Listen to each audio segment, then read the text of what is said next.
There are enough very prideful people in the technology world that if somebody could hack Bitcoin and break it down, it would have already been done, just for the pride of saying, I broke the bank. It's like a gambler going to Monaco and breaking the bank.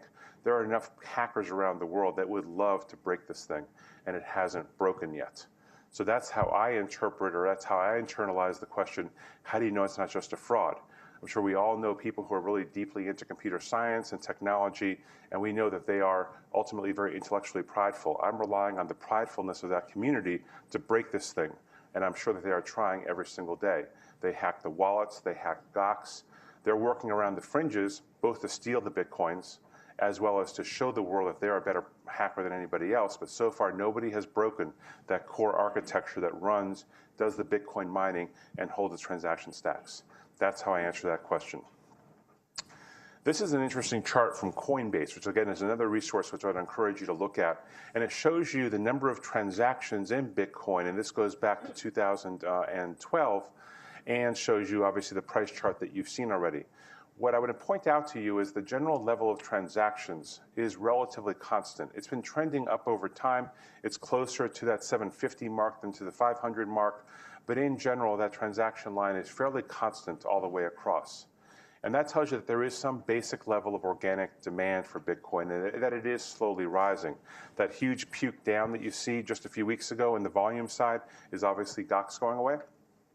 But everything else is fairly constant. It's pretty choppy, and it actually got choppy going into Christmas, which tells me that some people that had a lot of Bitcoins actually used Bitcoins to buy stuff for the holiday season, which is a fairly common consumer spending pattern that you all know.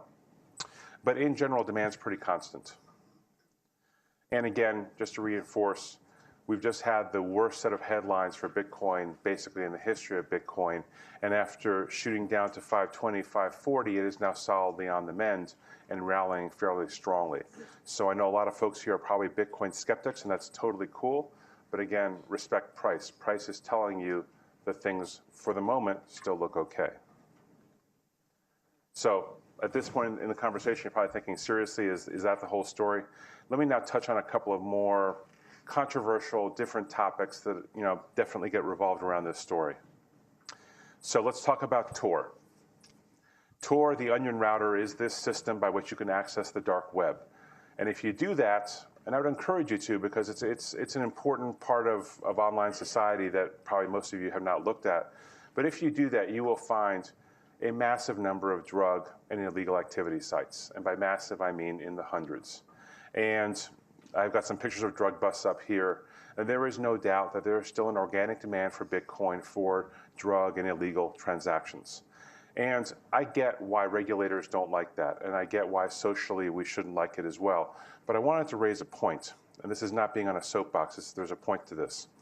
The US dollar is by far the single most successful currency for drugs and other illegal activities in the world. Around $440 billion of US $100 bills are out in circulation. North of 80% are used outside the US. This is all Federal Reserve data. And we just spent about $120 million to redesign the $100 bill so that drug dealers, child pornographers, drug traffickers, human traffickers could all have a safe currency to transact in. So as we think about the fact that Bitcoin is used for criminality, I just want to anchor us in some reality here, and that is that the US $100 bill is not just the reserve currency for people that are just trying to save some money and put some money aside overseas, but it is still the by far, and if you Google the term drug bust and click on images, you will see nothing but $100 bills.